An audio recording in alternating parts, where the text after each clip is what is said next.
ก็เห็นกันอยู่ทุกวันก็เห็นกันอยู่ทุกคืนผ่านไปมาก็ทักทาย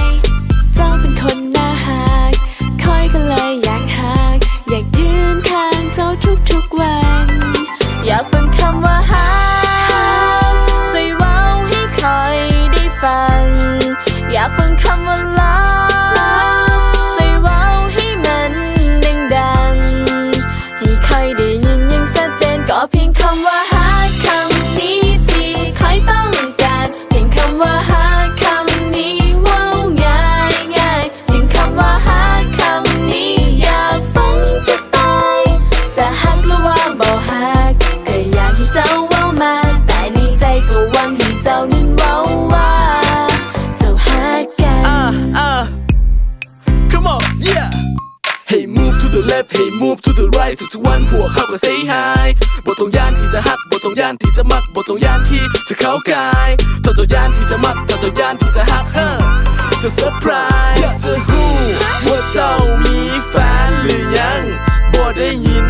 ช่วยว้าวให้มันดังๆอยากจะฟังคำเดียวคือคำว่าหักเท่านั้นก็เพียงคำว่าหักคำนี้ที่คอยต้องการเพียงคำว่าหักคำนี้ว้าวง่ายเพียงคำว่าหักคำนี้อยากฟังจะตายจะหักหรือว่าบ่หักก็อยากให้เจ้าว้าวมาแต่ในใจก็หวังให้เจ้านั้นว้าวว่าอยากฟังคำว่าหักคำนี้ที่คอยต้องการอยากฟังคำว่ารัก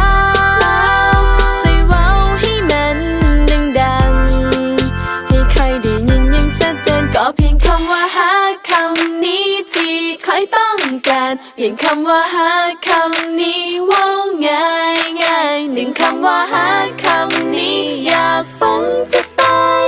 จะหักหรือว่าบ่หักก็อยากให้เจ้าว้าวก็เพียงคำว่าหักคำนี้ที่คอยต้องการเพียงคำว่าหักคำนี้ว้าวง่าย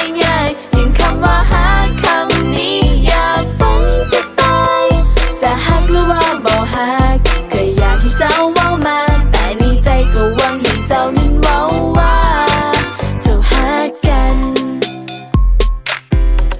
อยากฟังคำว่าหักอยากฟังคำว่าหักอยากฟังคำว่าหักเท่านั้นว้าวได้บอกอยากฟังคำว่าหักอยากฟังคำว่าหักอยากฟังคำว่าหักบอกมาจะได้บอก